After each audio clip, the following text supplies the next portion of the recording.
The brother who was never there every night around 2:30 a.m., Daniel started hearing someone walking through the hallway of his house. At first, he ignored it. He assumed it was his older brother going to the kitchen for a late-night snack. The footsteps were always the same, slow, heavy, moving from the hallway into the kitchen. One night, the noise woke him up again. The cabinets in the kitchen were opening and closing. Annoyed, Daniel got out of bed and walked into the hallway. The house was dark, but the kitchen light was on. Standing there was his brother. His back was turned, staring into the fridge. "Dude, what are you doing?" Daniel asked. The figure slowly closed the fridge. Then it turned and walked past him silently. It didn't say a single word. Daniel thought that was strange, but he was too tired to think about it. The next morning, he mentioned it to his parents. His mother looked confused. Then she Mom, said Dad, something I that heard made his stomach something drop. last night. "Daniel, you don't have Are a you brother." okay? Daniel had been an Footsteps only outside my child his door. entire Are life. you sure? The voice that sounded like mom. Late one night around 1:45 a.m., Emily suddenly woke up to the sound of her mother What? calling Who's her name. there?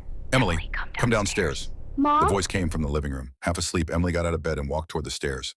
The house was completely dark. "Mom?" she called quietly.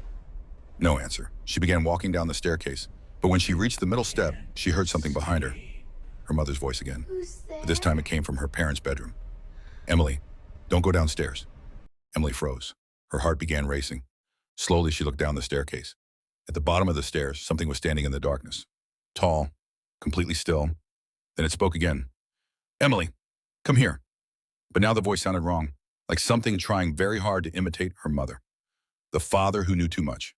A teenage boy woke up in the middle of the night after a terrifying nightmare. In the dream, someone was standing in his bedroom doorway, watching him. The figure slowly stepped into the room. It was his father, but something about him looked wrong. His face was pale, and his eyes were completely black. The boy woke up sweating and shaking. The next morning, he told his father about the nightmare. "Dad, I had the weirdest dream last night." Before he could finish, his father interrupted him. "Was I standing in your doorway?" The boy froze. "How did you know that?" he asked. His father smiled slightly. Then he said something that made the boy's blood run cold. "And my eyes were black, right?" The boy had never told him that part. Yet somehow his father already knew exactly what happened in the dream.